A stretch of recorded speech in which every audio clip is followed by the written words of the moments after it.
Citizens of the world, hello. Google has become a real threat to our privacy and our freedom. This message is to draw your attention to the dangers of Google and invites you to boycott it. Anonymous choice was made because it involves everyone and defense of our freedom on the internet. Should not seek direct affiliation with this organization. Of course, the entire internet community and Anonymous are welcome to denounce the abuses of Google. In February 2001, Google bought the company Digi, then created Google Groups. Google Groups is a group discussion service offered by Google that allows access to such services Usenet messages. Its archive contains more than 1 billion messages consulted since 1981. Founded in 1995 by Steve Matter in Austin, Texas, Digi News Research Service archive posts to Usenet news groups. Actually, posts do not persisted. After a few weeks they were removed, enough to reassure web users. But founded in 1995, Digi was collecting and archiving messages from users without their knowledge and their express permission. Google has acquired a messages database stolen from their authors.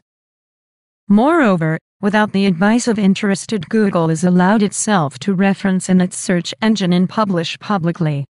Naively, messages posted by internet users there are 10, 20 to 30 years ago resurface private life, threatening to endanger the social and professional life, forcing some to change their name, phone number, email address and the address of their place of residence.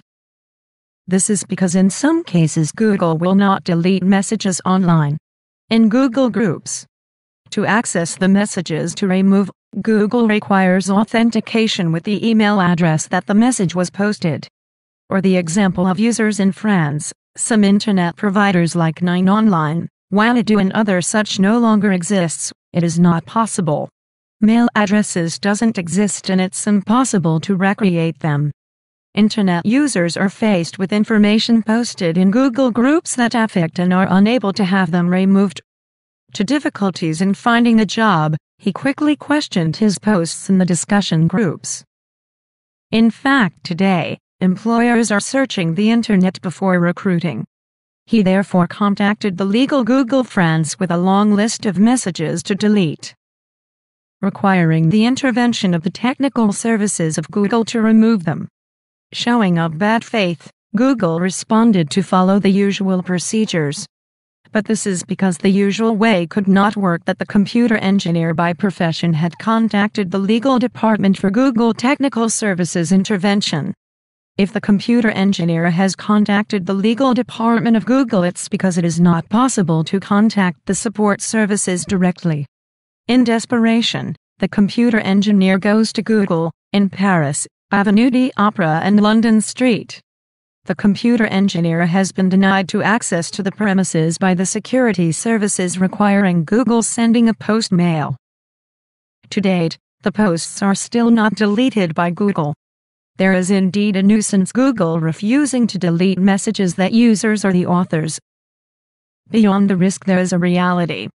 Every day there are plenty victims of Google in the same case than the computer engineer. Or in a simply blog or a forum, the moderator would delete posts deletion are requested. This is what happened on Usenet before the acquisition by Google. We recommend that you do not use Google's services. We also invite you the greatest suspicion Android operating system used in mobile phones and tablet. You entrust your mails, contacts and phone messages. Experience has shown that Google is capable of the worst, as Google does not comply. For victims of Google's solutions are: denounce their misadventure with Google on the internet and in the press, make sitting in the offices of Google being thrown up by the police, film the sitting to show hospitality of Google, deploy signs, distribute flyers. In all cases, be polite, peaceful and non-violent. Know the abuse of Google to supermarkets, schools and universities. Enter the CNIL. Enter the prosecutor of Paris. Citizens of the world, you're not alone. We are anonymous. We are legion. United as one. Divided by 0. We do not forgive. We do not forget. Expect us.